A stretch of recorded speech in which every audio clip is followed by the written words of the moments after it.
Hey, what's up, everybody? Welcome to episode number 43 here on season 1.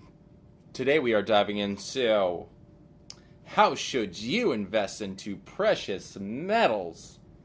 By talking about precious metals, what I mean is like gold, silver, platinum, and palladium. I think I said that right. I never can pronounce the last one correctly. So we're going to talk about how you should invest in that. But yeah, so the first thing that I would recommend doing is so these are like recommendations on what I do, but obviously you can take them or leave them. They're just my advice and in my opinion. So let's just go into it. So dollar cost averaging on precious metals. So that's very important. So what I would do, dollar cost averaging, in case you guys don't know what that is, go ahead and check that out right up there.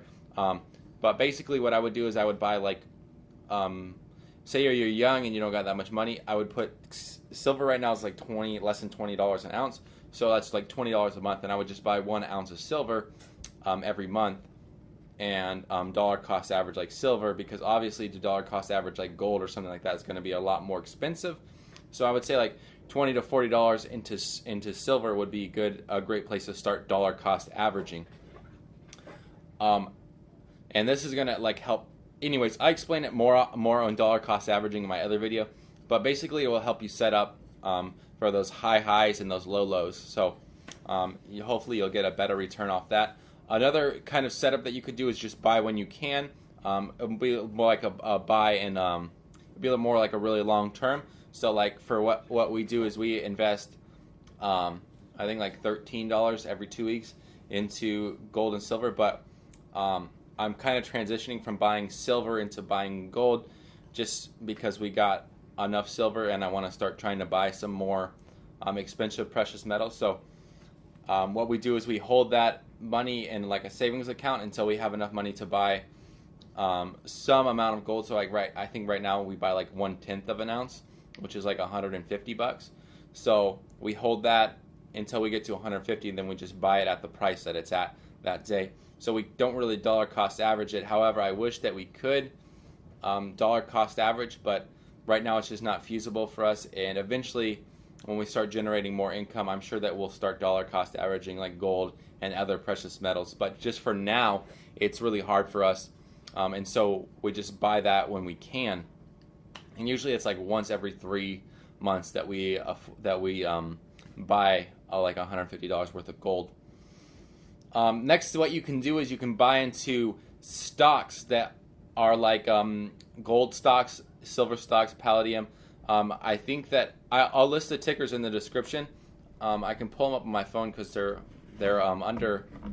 I got them on a stock watch on my ticker on Robinhood. So it is. If you guys are ready for it, it is. Dang, this is so unfunctional. SIVR is silver. So that is basically, it takes forever for it to load up. But anyways, that's going to be your silver stock. It's basically an ETF that physical silver ETF tracks the silver spot price, holds costs using silver bullion held in vaults by HSBC, and so on and so forth. So, and then there's other ones like I think like PPLT is platinum, PALL, and then I think gold is, I don't know, RXN maybe? No. I don't know. Anyways, gold's on there too. But, yeah, or maybe I didn't follow gold. I don't know.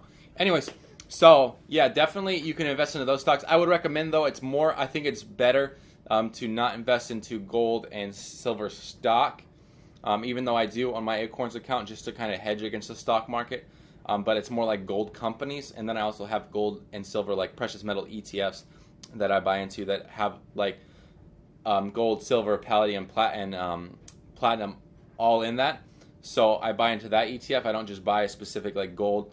But I think it's more important to actually have the physical thing in your hand because, for instance, if we have to go back to like a gold and silver standard, you actually have gold and silver in your pocket to trade in for money or whatever it is.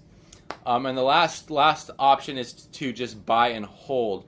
And this is, so buy when you can and buy and hold are two different things, and I'll explain a little bit how they're different. So buy when you can, you know you're going to continue to purchase gold. So in essence, you're going to kind of average, use a little bit of dollar cost averaging to average that out. However, with the buy and hold, you're just going to take like your $5,000 right up front and buy $5,000 worth of silver, which will be about 2 ounces.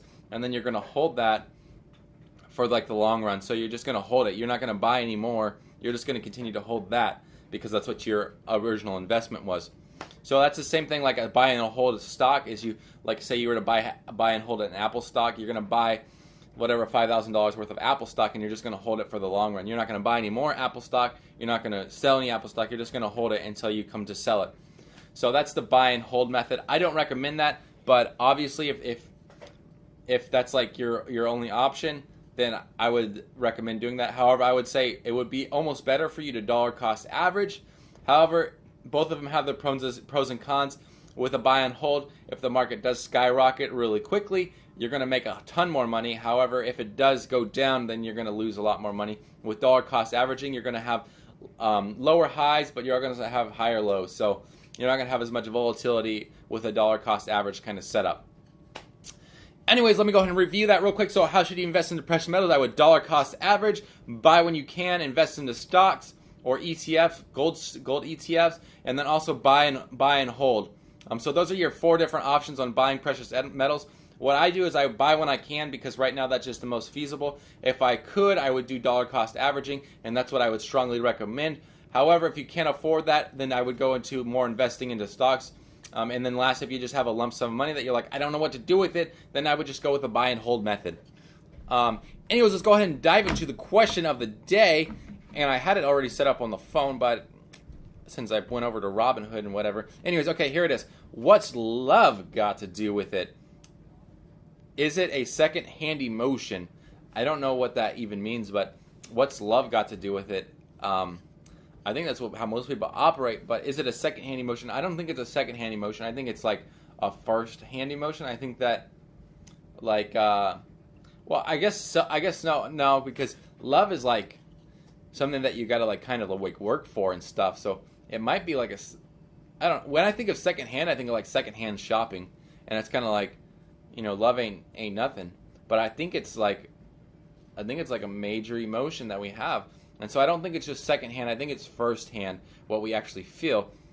And then it's also, love is also a verb, and it's a way that we act it out.